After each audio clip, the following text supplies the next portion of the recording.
পরিস্থিতি সবার? বিদেশে বাঙালি জীবনের আরেকটি ব্লগ নিয়ে চলে এসেছি তোমাদের কাছে।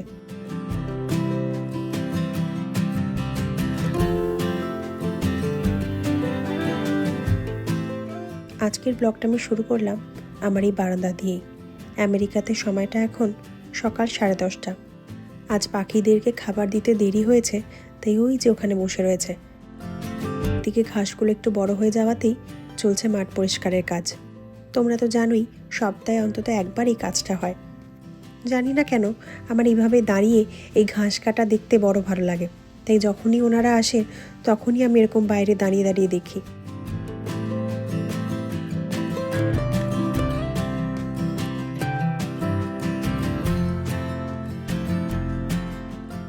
সময়টা এখন দুপুর 12:30। বেরিয়ে পড়েছে একটু বাইরে খাবার খেতে। বন্ধুদের যাওয়ার সময় হয়ে গিয়েছে, কাল ভোরেই ওদের ফ্লাইট। তাই হঠাৎ করেই আজ মনে হলো এখানে একটা বাংলাদেশি রেস্টুরেন্ট রয়েছে যেখানে খুব ভালো বাংলাদেশি খাবার পাওয়া যায়। আজ একটু ওদেরকে নিয়ে সেখানেই যাই।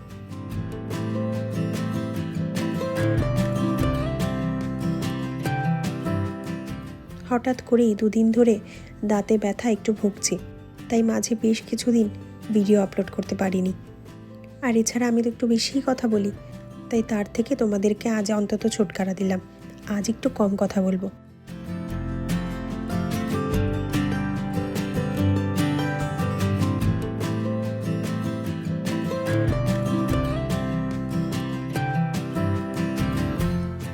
চলে এসেছি রেস্টুরেন্টটায়। এই দেশে বাংলাদেশি রেস্টুরেন্টে তোমাদের সাথে খুব কমই আসা হয়েছে, তাই ভাবলাম আজ তোমাদের সাথেই আসি। রেস্টুরেন্টটা খুবই সুন্দর, বেশ পরিষ্কার পরিচ্ছন্ন। প্রথমে এসেই আমরা একটি ফুচকা নিয়েছি, একেবারে বাংলাদেশি স্টাইলে তৈরি করে দিয়েছে। ফুচকার ভেতরে একটু ঘুগনি, তার সাথে একটু ডিমও দেওয়া রয়েছে দেখতে পাচ্ছি। তার সাথে অবশ্যই রয়েছে এই তেঁতুলের জলটা।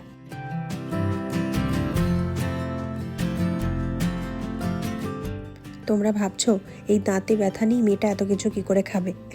আসলে কিছু করারও নেই, ওরা তো চলে যাচ্ছে, হাতে আর সময় নেই, তাই একটু কষ্ট করেই চলে আসলাম। বাংলাদেশি স্টাইলে ফুচকা এই প্রথমবার খেলাম, দুর্দান্ত খেতে। এক জনম পর মনে হচ্ছে ফুচকা খাচ্ছি। আর এদিকে খাবারে আমরা নিয়েছি 2 প্লেট মোরগ পোলাও, একটা প্লেন পোলাও, তার সাথে মুরগির রোস্ট।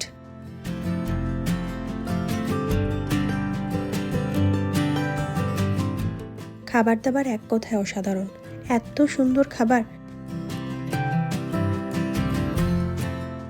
দেখে তো তোমরা বুঝেই গেছো যে রেস্টুরেন্ট থেকে আমরা বেরিয়ে পড়েছি। এই রাস্তায় যেতে যেতে তোমাদেরকে বলি কত টাকা দাম আমাদের পড়লো এক একটা ডিশের। ওই যে ফুচকাটা নিয়েছিলাম, বা যেটাকে বাংলাদেশি ভাষায় বলা হয় চটপটি, সেই এক প্লেটের দাম পড়েছে আমাদের $7। ওখানে 7টাই ফুচকা ছিল, অর্থাৎ এক একটা ফুচকার দাম $1 করে। 7টা ফুচকার দাম আমাদের পড়েছে ইন্ডিয়ান রুপিতে 584 টাকার উপরে। আর এক প্লেট চিকেন রোস্ট পড়েছে $10, অর্থাৎ ইন্ডিয়ান রুপিতে 830 টাকার ওপরে। এক প্লেট মোরগ পোলাও $13, ইন্ডিয়ান রুপিতে 1000 টাকার ওপরে। আর প্লেন পোলাও $4, ওই ইন্ডিয়ান রুপিতে 300 টাকার ওপরে। পেট ভর্তি খেয়ে খানিকক্ষণ রেস্ট নিয়ে আবার চলে এসেছি খাবার দাবার খেতে। সত্যি সকাল থেকে একটার পর একটা চলছে। অপর্ণারা কাল সকালেই চলে যাবে, তাই এক বান্ধবী আমাদেরকে নেমন্তন্ন করেছে রাতের ডিনারের জন্য। এখানে রয়েছে মাটন, তার সাথে অনেক কিছু রান্না করেছে, দাঁড়াও দেখাই। এদিকে করেছে মিক্সড ফ্রাইড রাইস, তার সাথে রয়েছে স্যালাড, রসমালাই, আর এদিকে রয়েছে আলু ফ্রাই। যেহেতু আজকের দিনটা বাদে আর হাতে সময় নেই, তাই বান্ধবী হুড়োতাড়া করে আজকের দিনটাই ডিনারের জন্য বেছে নিল। এদিকে খাওয়া দাওয়া শুরু করে দিয়েছি। খাবার দাবার শেষ করে আবার তোমাদের সাথে কথা বলবো।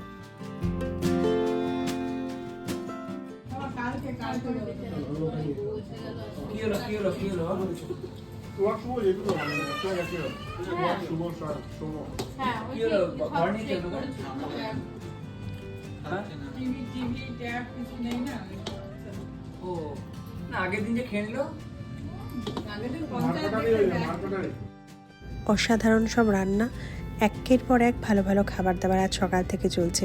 এখন একটু কথা বলে বেরিয়ে পড়বো। বাড়ি গিয়ে ওদের আবার কিছু কাজ আছে, সেগুলো সারতে হবে।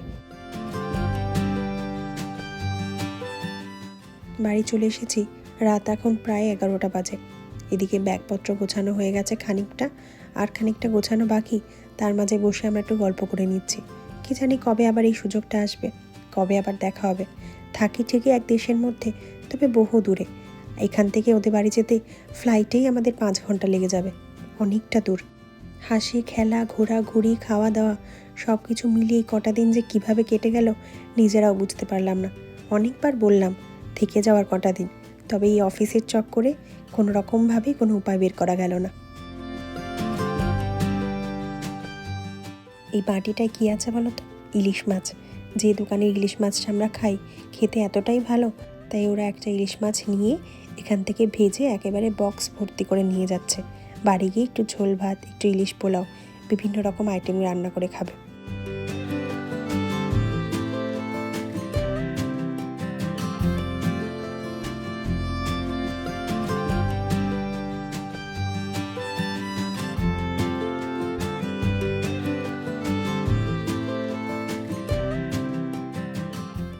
সময়টা এখন 3:45।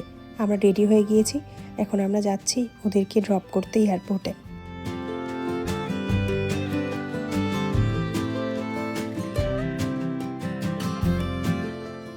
আমি ঘরটা তালা দিয়ে আসলাম, সব লাগেজ নিয়ে আসা হয়ে গেছে। ওই যে শাওন অপেক্ষা করছে গাড়ির সামনে, এখন সব লাগেজ পুড়ে রওনা দেওয়ার পালা।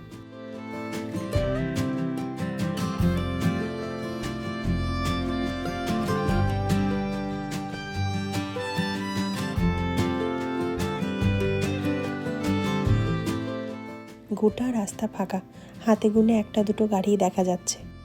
আমাদের তো মন খারাপই, সাথে এই দুজনেরও খুব মন খারাপ, জানো তো। আসলে এই কটা দিন কিভাবে কেটে গেল আমরা বুঝতেই পারলাম না। তবে ছেলেরা তো নিজের মন খারাপ অত বোঝাতে পারে না।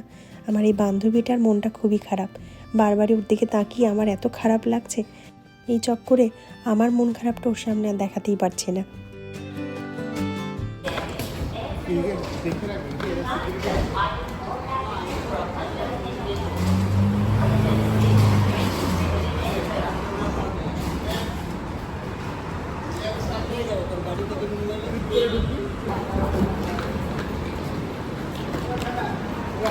টাটা।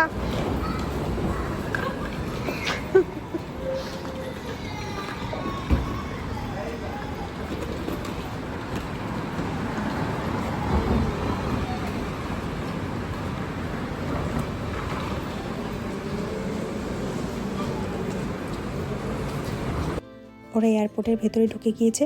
যতক্ষণ দেখা যাচ্ছিল ততক্ষণ আমরা দুজন দাঁড়িয়েছিলাম, যতক্ষণ ওদেরকে চোখের সামনে দেখা যায়। এরপরে তো যা কথা হবে ভিডিও কলেই হবে। এবার আমরা স্বামী স্ত্রী রওনা দিচ্ছি বাড়ির উদ্দেশ্যে। বাড়িটা একেবারে ফাঁকা হয়ে গেল।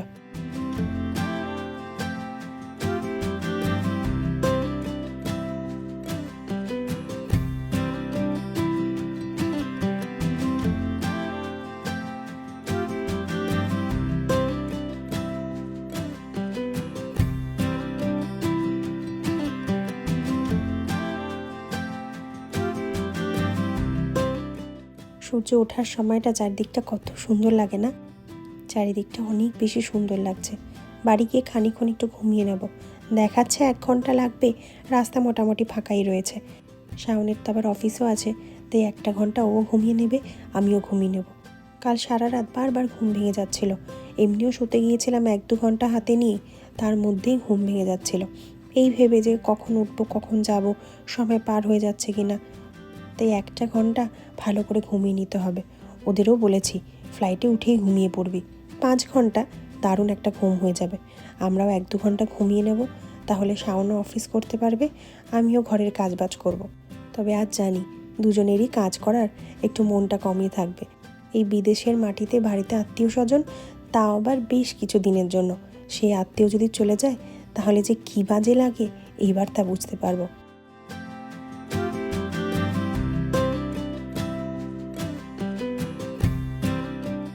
ওদেরকে পৌঁছতে এসেছিলাম ওয়াশিংটন ডিসি, তাই ওই দেখো দেখা যাচ্ছে ওয়াশিংটন মনুমেন্ট।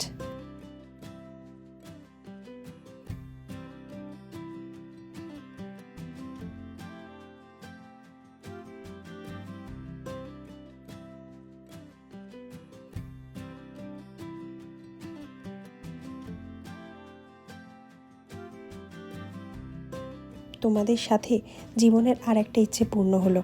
ইচ্ছে ছিল একবার এই আমেরিকায় ভোর হওয়া দেখব। আজ তা দেখে ফেললাম। চারিদিক যতটাই সুন্দর ততটাই স্নিগ্ধ। এই রাস্তা দিয়েই হৈ হৈ করতে করতে ওদের নিয়ে বাড়ি গিয়েছিলাম, আর আজ এই রাস্তা দিয়েই বিমর্ষ হয়ে বাড়ি ফিরছি। প্রতিটা মানুষের জীবন থেকে ইমোশনসগুলো মরে গেলে হয়তো মানুষ আর মানুষই থাকতো না। এই ইমোশনসগুলোই তো মানুষকে বাঁচিয়ে রেখেছে। আমিও আমার ব্লগটা আজ এখানেই শেষ করি।